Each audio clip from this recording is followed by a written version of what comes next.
J'ai comme l'impression qu'elle n'est pas là. Nous la présenterons au Seigneur le mois prochain.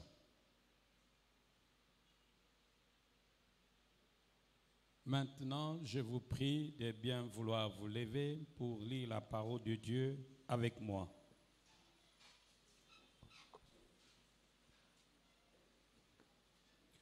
Nous allons lire la parole de Dieu dans l'épître de Paul aux Romains, chapitre 12, versets 1 et 2.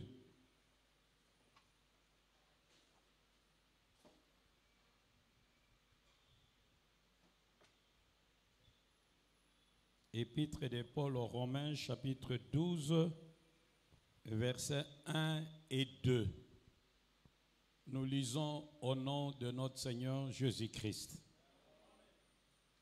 Je vous exhorte donc, frères, par les compassions de Dieu, à offrir vos corps comme un sacrifice vivant, saint, agréable à Dieu, ce qui sera de votre part un culte raisonnable. Ne vous conformez pas au siècle présent, mais soyez transformés par le renouvellement de l'intelligence, afin que vous discerniez quelle est la volonté de Dieu, ce qui est bon, agréable et parfait. Veuillez vous asseoir.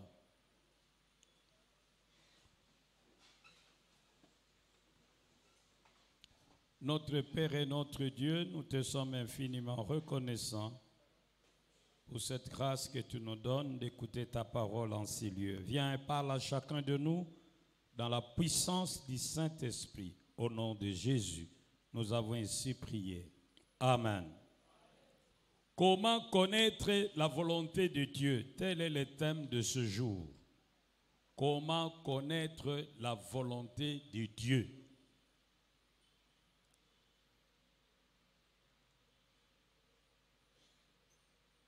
Ce texte est tiré de la grande épître écrite par l'apôtre Paul, l'épître de Paul aux Romains. C'est dans cette épître où l'apôtre Paul est en train d'expliquer d'une façon systématique la doctrine du salut chez les chrétiens. Et cette épître était à la base de la réforme qu'avait amorcé Martin Luther. Dans cette épître, nous avons deux grandes parties. La première partie va du chapitre 1er jusqu'au chapitre 11. Dans cette partie, l'apôtre Paul affirme d'une manière argumentée, pertinente, que nous sommes sauvés, nous sommes déclarés justes par Dieu si nous plaçons notre foi en Jésus.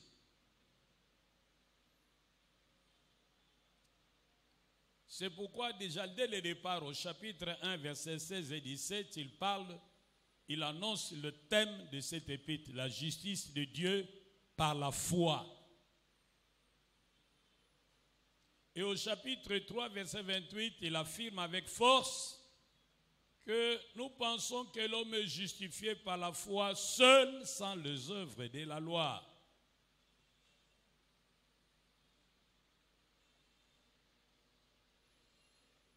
Dans la deuxième partie qu'on appelle parrainage, il voit comment on doit appliquer cette doctrine. Il dit, si vous avez vraiment compris comment Dieu vous a déclaré juste parce que vous avez placé votre foi en Jésus, voici ce que Dieu attend de vous. Il dit, Dieu attend que vous puissiez vous consacrer totalement à lui. Dieu voudrait que vous puissiez dire non au monde et à la mondanité. Ne vous conformez pas au siècle présent. Dieu veut que vous puissiez chercher sa volonté. Que vous discerniez sa volonté. Ce qui est bon, agréable et parfait. Mais comment vous serez capable de discerner sa volonté si et seulement si votre intelligence est renouvelée? Cette intelligence sera renouvelée par l'écoute de la parole et par l'action transformatrice du Saint-Esprit. Alors, la question reste à poser. Comment connaître la volonté de Dieu? Avant d'aller plus loin, chers frères et sœurs, j'aimerais vous dire que Dieu nous aime et nous veut heureux. Dans Jérémie 29, verset 11, il l'a dit. Et dans Jean 10, verset 10, Jésus l'a répété. Mais souvent nous marchons en tâtonnant vers ce bonheur que Dieu voudrait pourtant que chacun de nous expérimente. Car les pensées de Dieu ne sont pas nos pensées et ses voies ne sont pas nos voies. Comme cela est écrit dans Isaïe 55, verset 8. Nous marchons en tâtonnant, comme cela apparaît dans Acte 17, verset 27.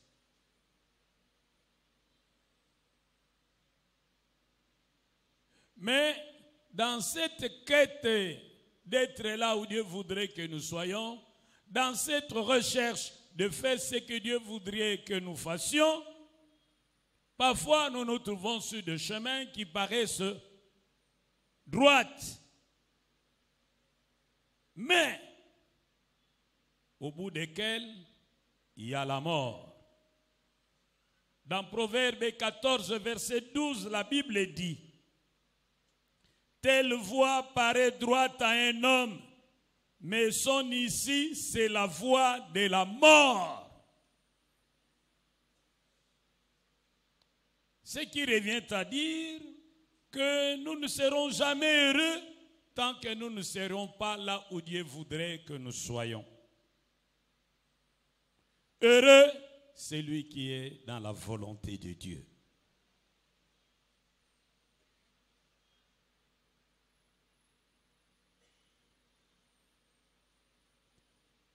Alors, dans le cadre de ces partages que nous commençons aujourd'hui, que nous pourrons terminer le dimanche prochain, avec le système de la cuillerée, pour bien digérer les choses, nous allons répondre à 4 questions fondamentales. La première est celle de savoir qu'est-ce que la volonté de Dieu? Qu'est-ce que la volonté de Dieu? La deuxième question, pourquoi est-il important de connaître la volonté de Dieu? Pourquoi est-il important de connaître la volonté de Dieu? La troisième question, quels sont les préalables nécessaires que nous devrons réunir pour que Dieu nous révèle sa volonté? Quels sont les préalables nécessaires pour que Dieu nous révèle sa volonté? Enfin, la quatrième, c'est comment connaître la volonté de Dieu d'une façon concrète.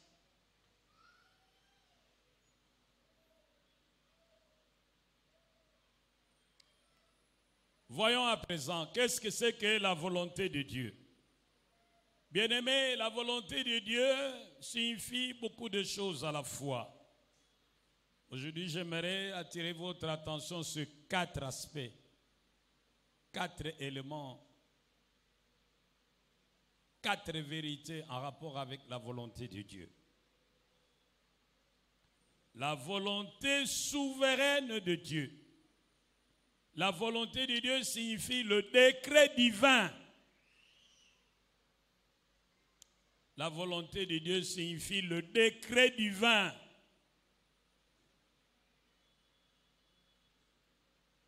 La volonté de Dieu signifie également c'est que Dieu a décidé d'une façon souveraine.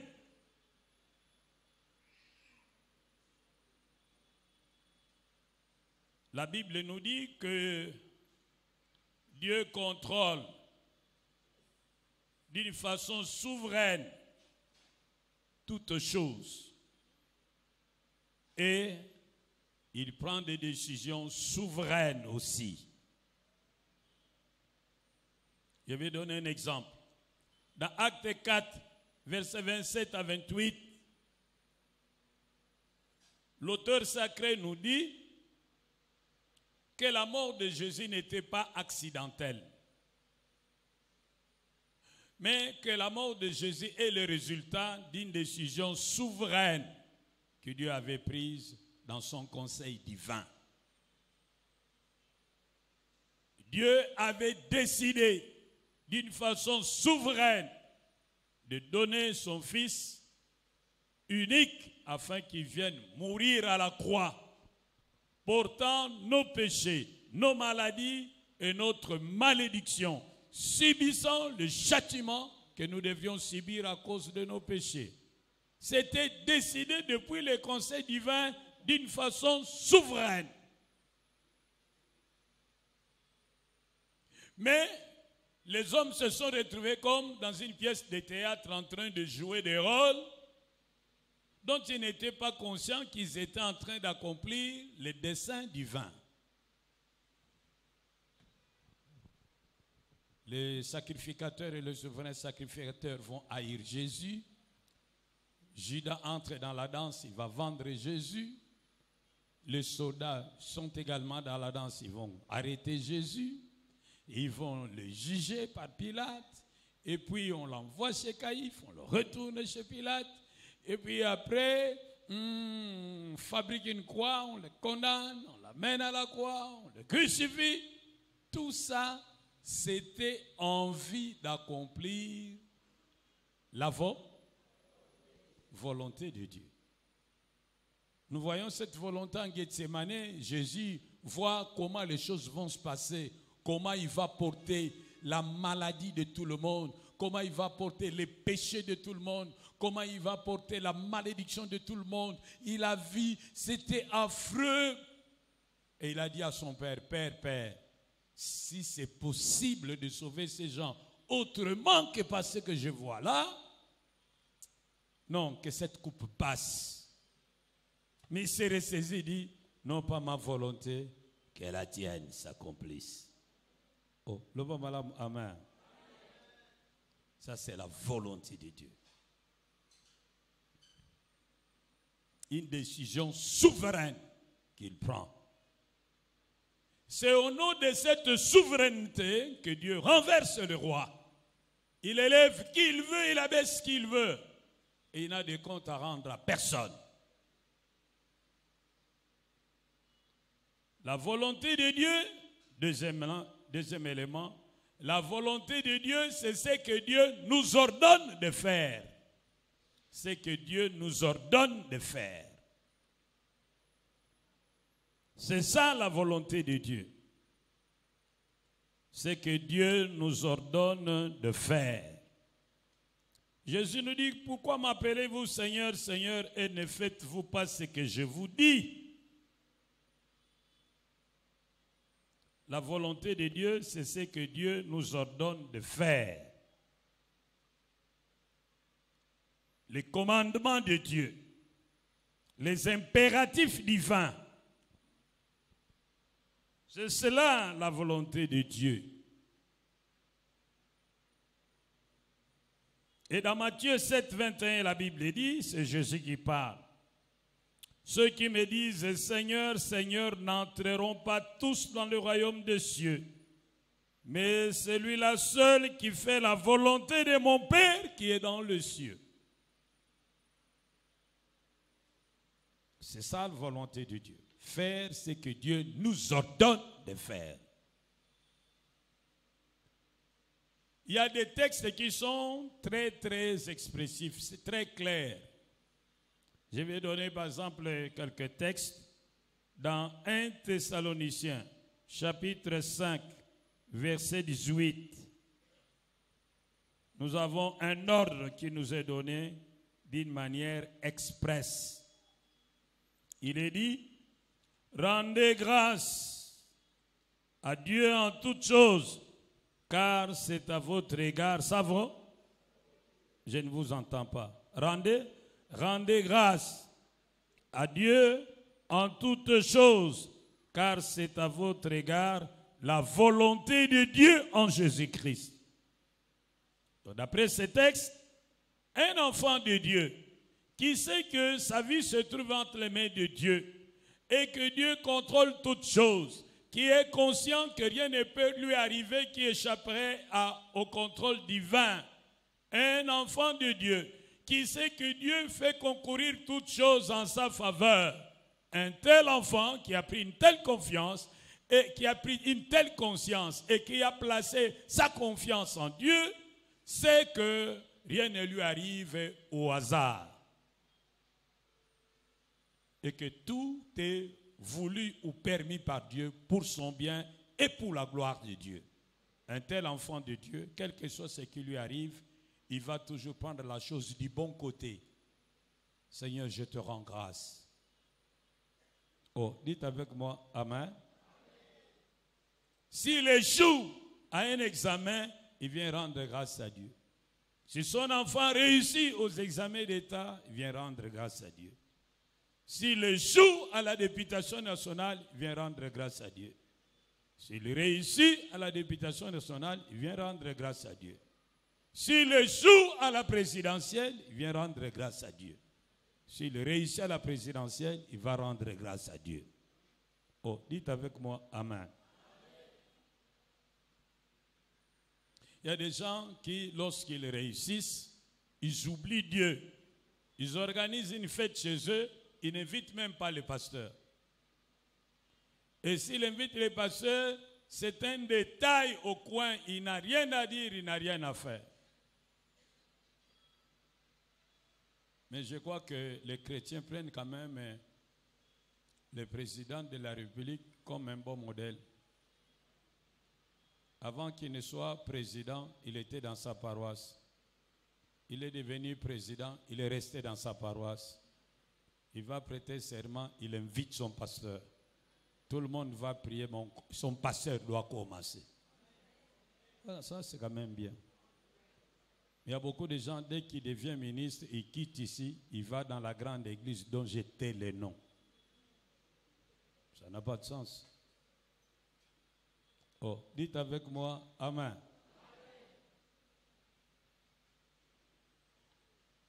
La volonté de Dieu, lorsque nous lisons dans 1 Thessaloniciens chapitre 4, verset 3, il est dit, ce que Dieu veut, c'est votre sanctification. C'est que vous vous absteniez de l'impudicité. C'est clair. C'est ce que Dieu veut. Il n'y a pas à marchander, il n'y a pas à transiger. C'est ce que Dieu veut.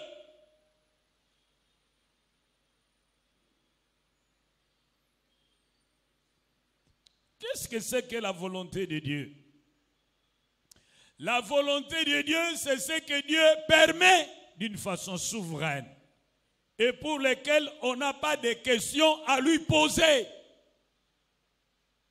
Par exemple, Dieu permet à Satan de toucher Job. Job n'a rien fait de mal. Lui-même a témoigné que Job est un homme intègre, craignant Dieu, s'éloignant du mal. Mais en dépit de cela, Dieu autorise à Satan de le toucher sauf à sa vie. C'est la volonté de Dieu. Job est tombé malade par la volonté de Dieu. Job a perdu tout son patrimoine par la volonté de Dieu. Job a perdu tous ses enfants par la volonté de Dieu. Ça reste un mystère. Nous ne pouvons pas tout expliquer dans nos rapports avec Dieu. Notre vie sera toujours entourée d'une dimension mystérieuse. Et j'ai causé avec une vieille maman, et cette maman m'a dit quelque chose que je n'ai jamais oublié. Elle m'a dit, Moi, Nama, Kuzulu, si tu as ta vie, Samon. C'est-à-dire ici, il y a des questions qui restent sans réponse. Mais lorsque nous serons au ciel, nous allons tout comprendre. Oh, dites avec moi, Amen.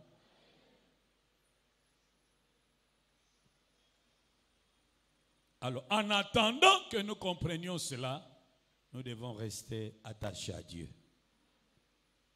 Qu'est-ce que c'est que la volonté de Dieu? La volonté de Dieu,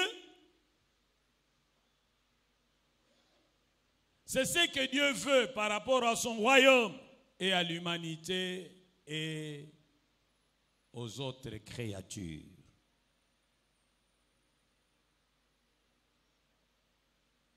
Par rapport à son royaume, Dieu veut que son royaume aille de l'avant, qu'il progresse. C'est pourquoi il ajouta à l'Église chaque jour ceux qui étaient sauvés.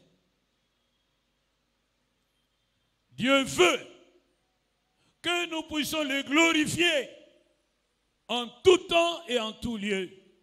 Et l'apôtre Paul trouve les mots justes pour les dire dans 1 Corinthiens 10, verset 31. Soit que vous mangiez, soit que vous buviez, soit que vous fassiez quelque autre chose que ce soit, faites tout pour la gloire de Dieu. Vous allez me dire, mais comment on saura que ce que j'ai fait, c'est pour la gloire de Dieu? Ce n'est pas compliqué. Posez-vous seulement la question, si Jésus-Christ était à ma place, ferait-il ce que je vais faire maintenant? Est-ce que c'est bon de danser au slow ou au reggae? C'est pour moi quoi? Posez-vous seulement la question, si Jésus était à votre place, danserait-il au rythme de cette musique, éteignant la lumière? Ce n'est pas compliqué. Dans le doute, abstenez-vous. Oh, dites avec moi, Amen. Est-ce que vous êtes là? Par rapport à l'humanité, Dieu veut que tout homme soit sauvé. Il ne prend pas plaisir à la mort du méchant, mais il désire que le méchant abandonne sa voie afin qu'il vive. 2 Pierre 3, verset 9. 2 Pierre 3, verset 9. Dieu veut la sanctification de son peuple. Ça, c'est la volonté ultime de Dieu. Nous avons la volonté cachée de Dieu et la volonté révélée de Dieu. Dans Deutéronome 29, verset 29, il est dit, Deutéronome 29, verset 29, ce qui est révélé est aux hommes, mais ce qui est caché est à Dieu. Vous aurez compris que la volonté de Dieu peut être une volonté permissive, la volonté de Dieu peut être une volonté souveraine, la volonté de Dieu peut être une volonté ultime. Mais d'une façon ramassée, j'aimerais que vous reteniez ceci. Dans le cadre de cet enseignement, la volonté de Dieu, c'est le but de Dieu, le plan de Dieu. Ce que Dieu veut pour ta vie. Ce que Dieu poursuit comme but dans ta vie. Et ce que tu dois chercher à comprendre pour t'aligner.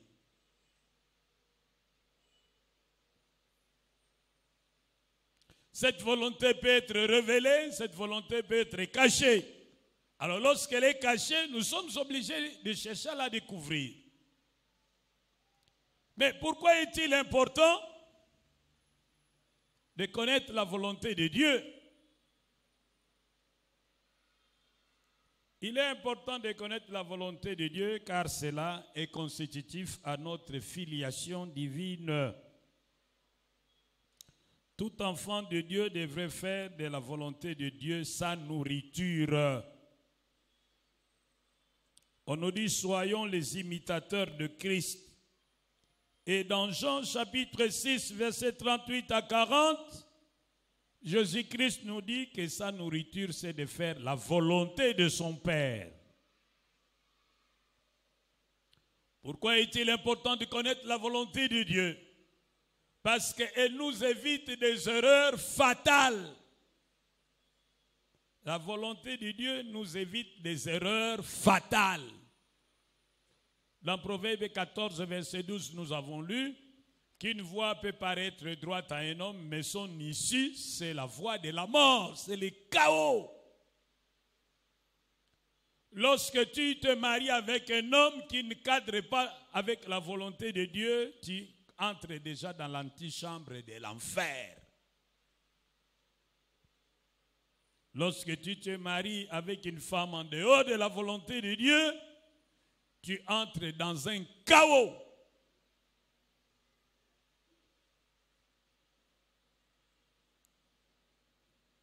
Pourquoi devons-nous connaître la volonté de Dieu? Dans Ephésiens 5, versets 15 à 20, on nous dit que c'est un impératif divin. Dieu le veut ainsi. Pourquoi devons-nous chercher à connaître la volonté de Dieu? Nous devons chercher à connaître la volonté de Dieu, car hors de la volonté de Dieu, nous serons des malheureux. Nous serons des aigris.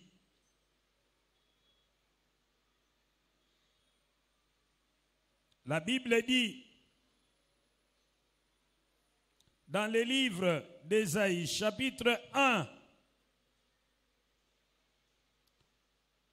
verset 19, si vous avez de la bonne volonté et si vous êtes docile, vous mangerez les meilleures productions du pays.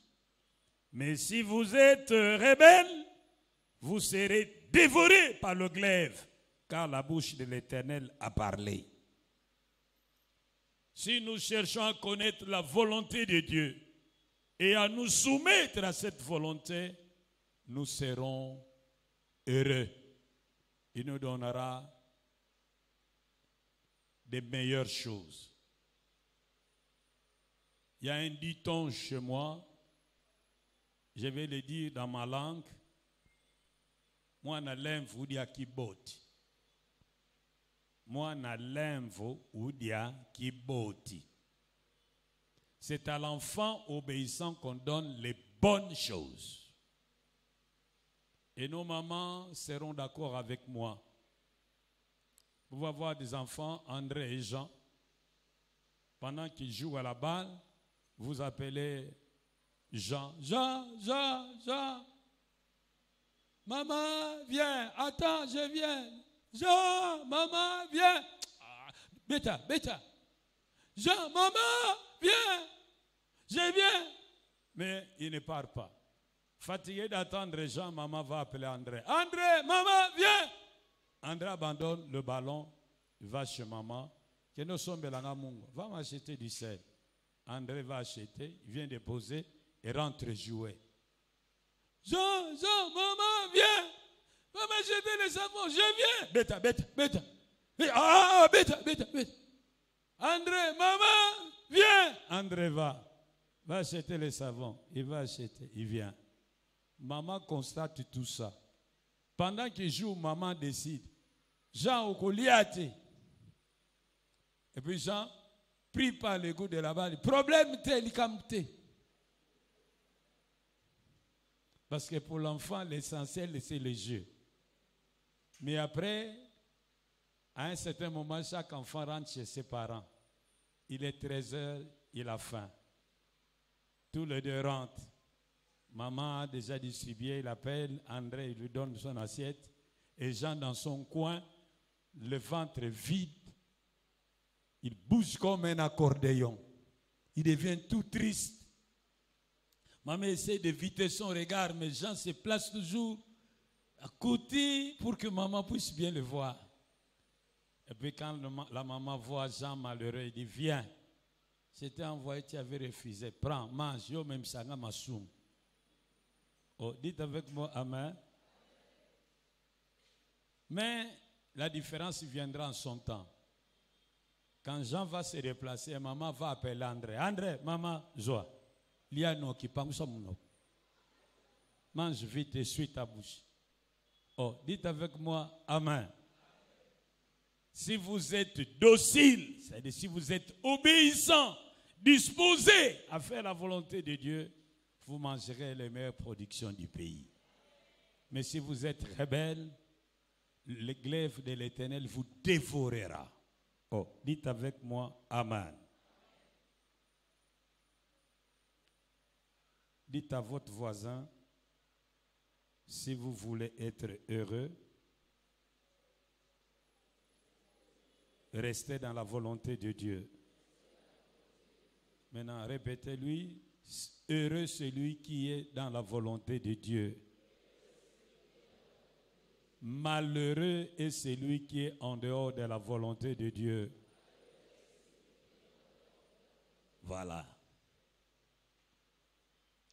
Mais alors, quels sont les préalables nécessaires pour que Dieu nous révèle sa volonté?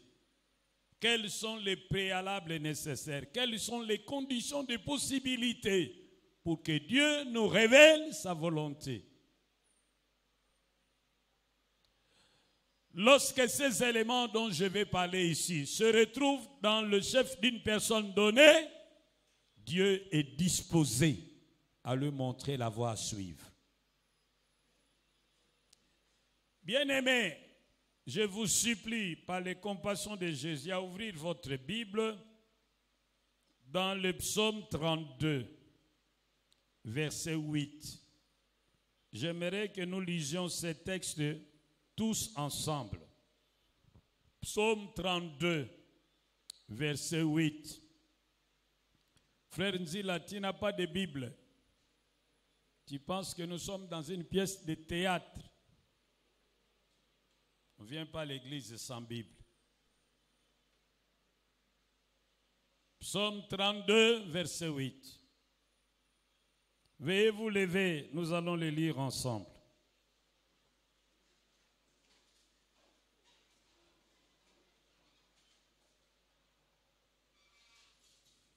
Veuillez vous lever, s'il vous plaît.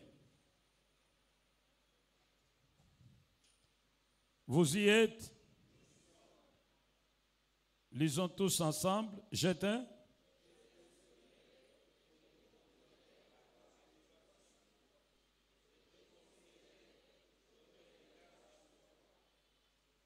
Reprenons encore. Je t'instruirai et te montrerai la voie que tu dois suivre. Je te conseillerai, j'aurai les regards sur toi. Veuillez vous asseoir.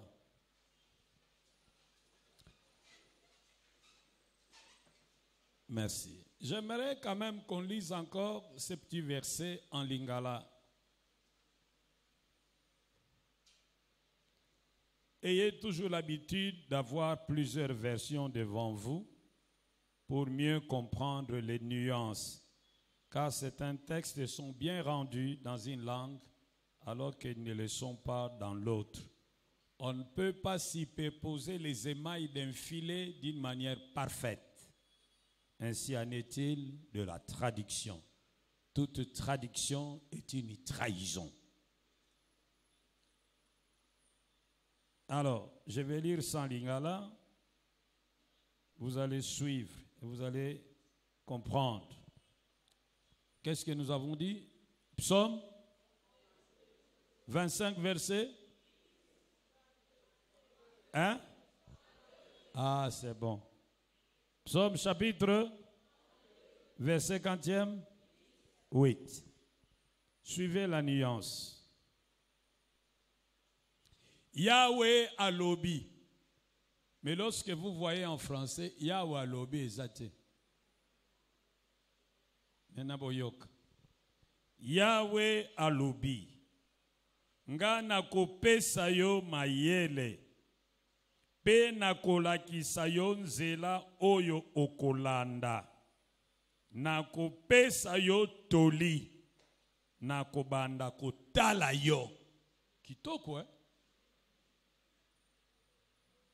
Tu rates beaucoup de choses en ne lisant qu'en français. Il faut lire même dans ta langue maternelle. Tu gagneras beaucoup. Ebu buvovele yave. Mono si ya kuvana ndwenga.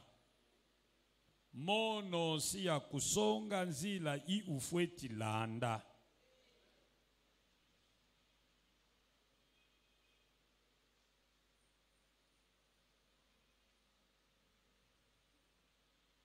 Tolobi malamu. Amen.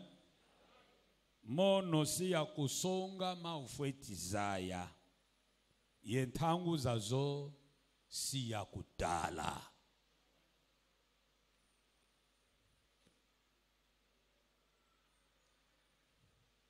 Donc, ce texte nous montre que c'est dans la volonté de Dieu que nous puissions connaître sa volonté. La Bible nous dit que si nous demandons à l'Éternel quelque chose de conforme à sa volonté, il nous écoute. Et si nous savons qu'il nous écoute, nous avons la chose que nous lui avons demandée. Donc retenez que Dieu est disposé. Il a un désir ardent de te conseiller. Il a un désir ardent de te montrer la voie que tu dois suivre. C'est déjà dans sa volonté. Mais en début de cela, il attend trouver chez toi un certain nombre de dispositions. La première chose, le renouvellement de l'intelligence, le changement de pensée, changement de raisonnement, changement de logique. Cela n'est possible que si vous êtes né de nouveau, si vous vous laissez influencer par la parole de Dieu,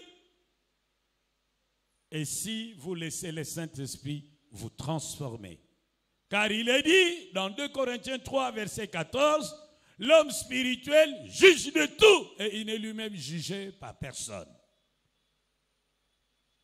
C'est en étant né de nouveau, en méditant régulièrement la parole de Dieu et en nous laissant diriger par le Saint-Esprit que nous serons immergés dans la volonté de Dieu.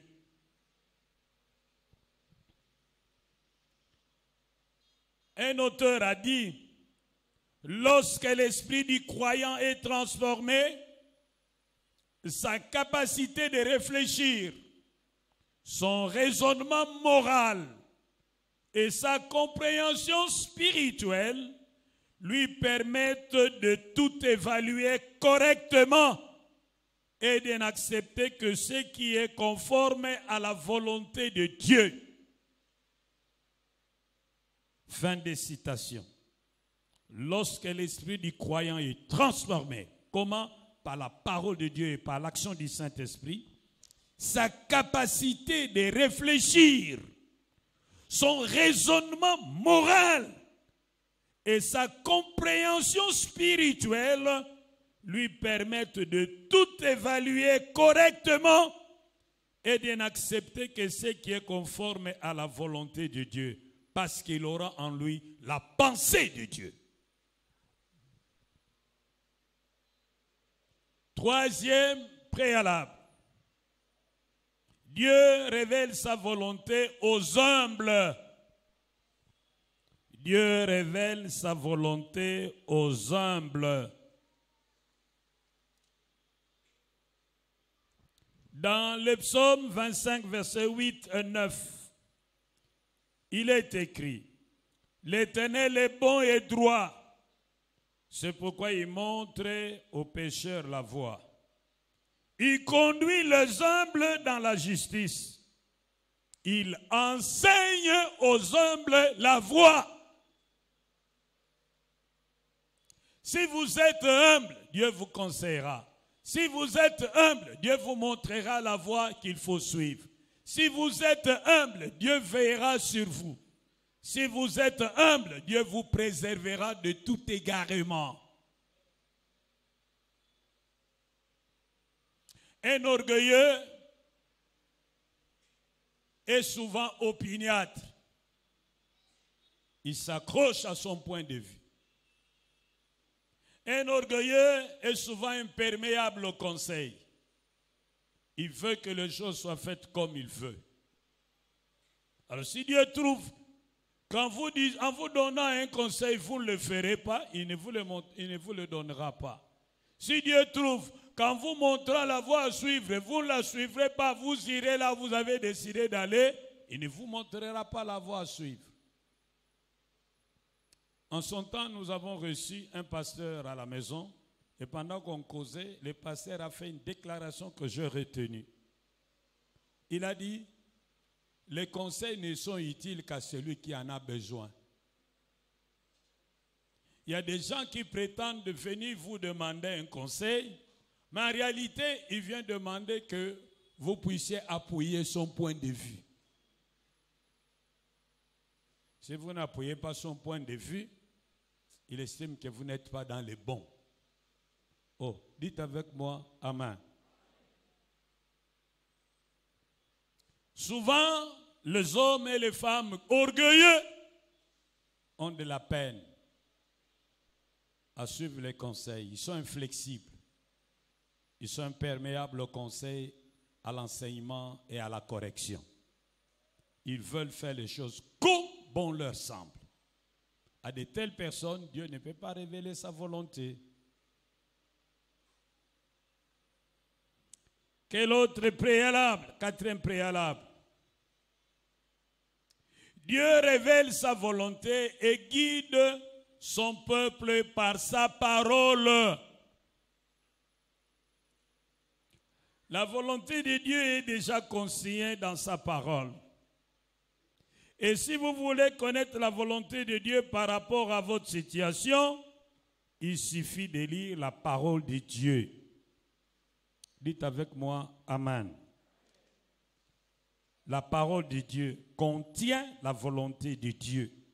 C'est pourquoi le psalmiste dit, ta parole est une lampe à mes pieds et une lumière sur mon sentier.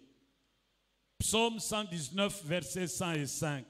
Ta parole est une lampe à mes pieds et une lumière sur mon sentier.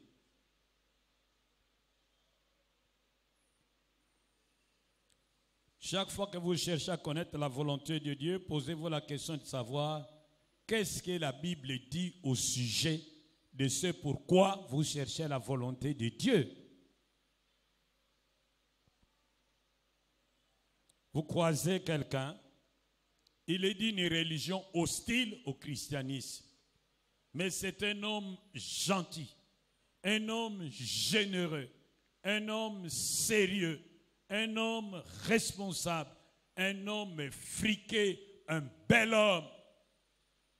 Et demande votre main en mariage. Vous cherchez la volonté de Dieu. Dans le passé, il nous a dit qu'il faut chercher la volonté de Dieu. Il faut chercher la volonté de Dieu. Seigneur, montre-moi si je peux me marier avec Monsieur Alfred Zimbekissa.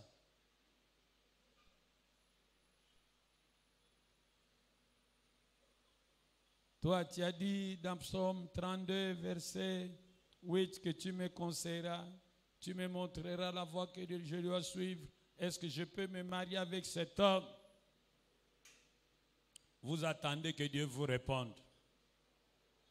En attendant que Dieu vous réponde par une voix audible ou par une manifestation de quelque nature que ce soit, interrogez la Bible.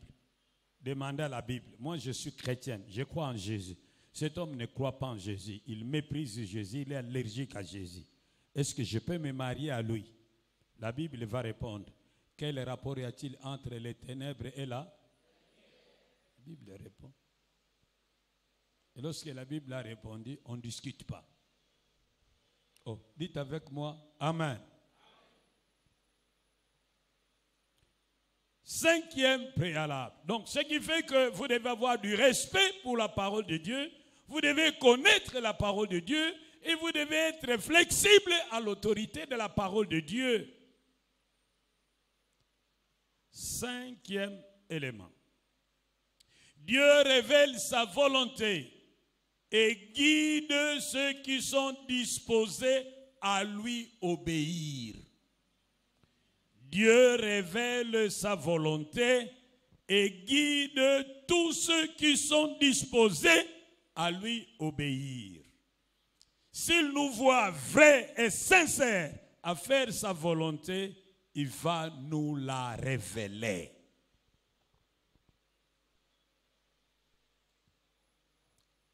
Dieu est omniscient. Il connaît toutes choses. Si après avoir sondé votre cœur, il trouve que vous êtes disposé à faire ce qu'il vous donnera comme conseil, alors il va vous donner ses conseils. Il va vous montrer la voie que vous devez suivre. C'est clair. Ça, il le fera assurément. Dans Proverbes, chapitre 3, versets 5 et 6. Proverbes, chapitre 3, versets 5 et 6. Confie-toi en l'Éternel de tout ton cœur et ne t'appuie pas sur ta sagesse. Reconnais-le dans toutes tes voies et il aplanira tes sentiers.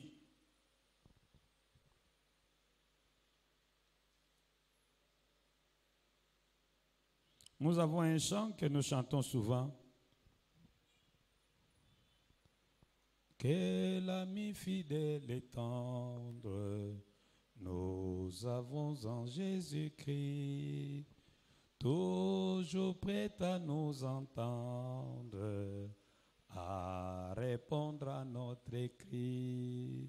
Quelque part on dit, si nous voix vraies et sincères, à chercher la sainteté, il écoute nos prières et nous met en liberté. Si nous sommes vrais et sincères pour faire la volonté de Dieu, il nous la montrera. Oh, dites avec moi, Amen. 6e et dernier préalable. Dieu révèle sa volonté à ceux qui désirent voir cette volonté s'accomplir.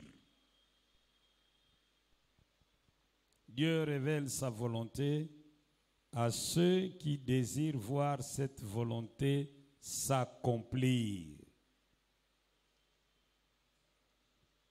Bien-aimés, la Bible nous dit dans Matthieu 6, 33, cherchez d'abord le royaume des cieux et la vie juste que Dieu demande. Et tout le reste vous sera donné par surcroît. Et dans Matthieu 6, versets 9 à 10, Jésus nous montre dans la prière, il dit, notre Père qui es aux cieux, que ton nom soit saint, que ton règne vienne, que ta volonté soit faite sur la terre comme au. Si tel est vraiment notre désir, si vraiment nous faisons de la volonté de Dieu notre nourriture, Dieu nous la révélera. Oh, dites avec moi, Amen. Que ta volonté soit, oh, que la volonté de Dieu soit faite dans ta vie, pas celle de tes ennemis. Que la volonté de Dieu s'accomplisse dans ta vie, pas celle des sorciers de ta famille.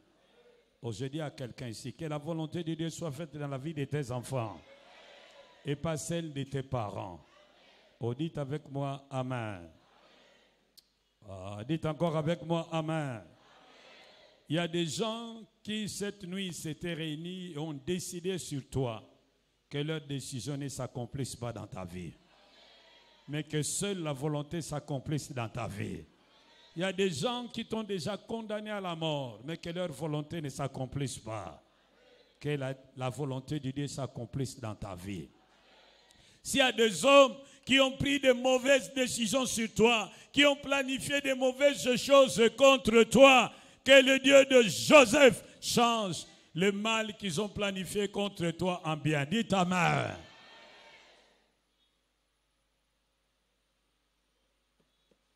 Le dimanche prochain, nous verrons comment connaître la volonté de Dieu. Il ne faut pas rater. Il faut inviter votre ami, qu'il vienne.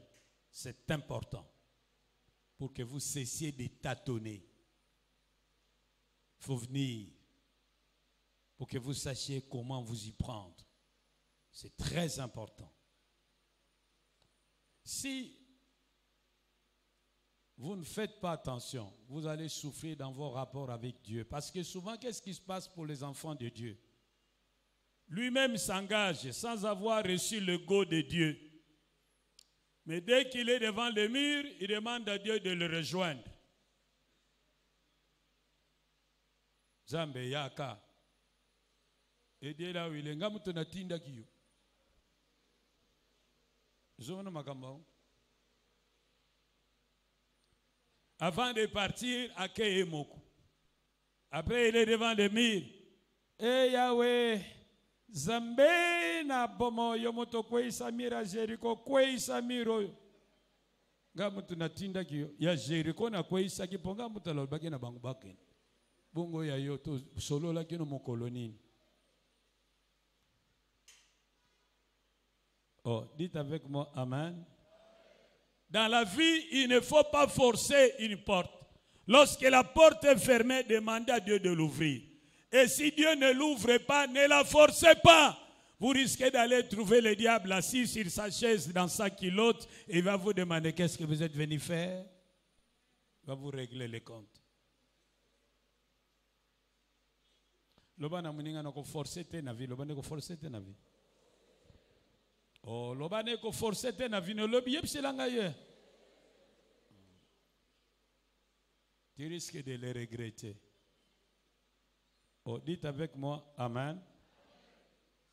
Mais lorsque tu fais équipe avec Dieu, il est avec toi, quelles que soient les tempêtes, tu arriveras au but.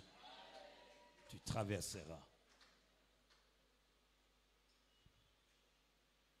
Je te pose quelques questions. Est-ce que tu penses que c'est dans la volonté de Dieu que tu mettes l'argent ensemble avec cette collègue-là qui vend avec toi? Et c'est vraiment dans la volonté de Dieu que tu ailles aux États-Unis, que tu abandonnes ton travail ici? Penses-tu vraiment que c'est la volonté de Dieu?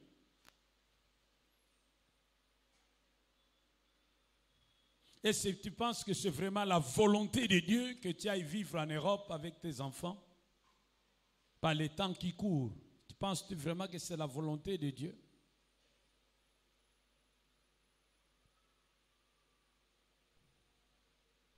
Il faut bien chercher la face de Dieu.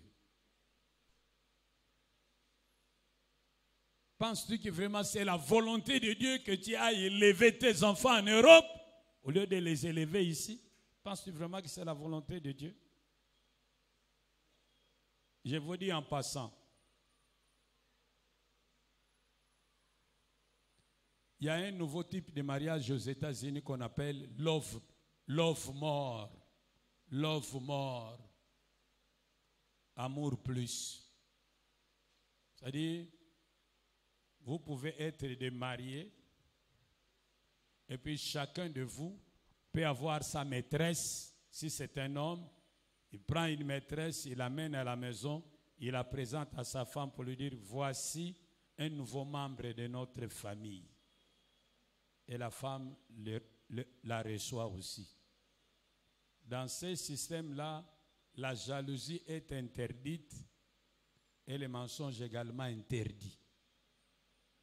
Le papa aussi va chercher un autre partenaire et l'amène à la maison et dit, voici notre nouveau membre de famille. Alors vous pouvez vous retrouver dans cette relation à 10, autant que vous voudrez. Voulez-vous vraiment mener vos enfants grandir là-bas?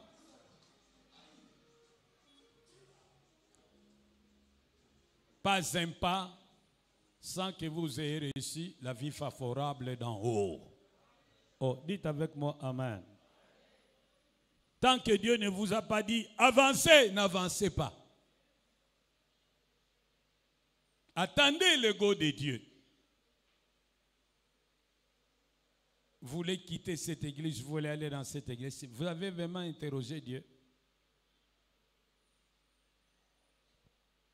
Vous voulez abandonner votre travail pour faire le business. Est-ce que vous avez demandé Dieu?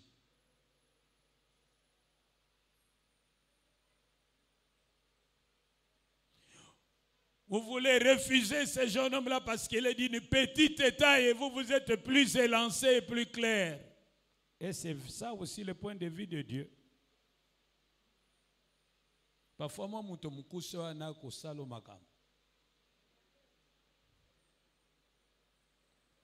nos pensées ne sont pas les pensées de Dieu et nos voix ne sont pas les voix de... Que le Seigneur vous bénisse.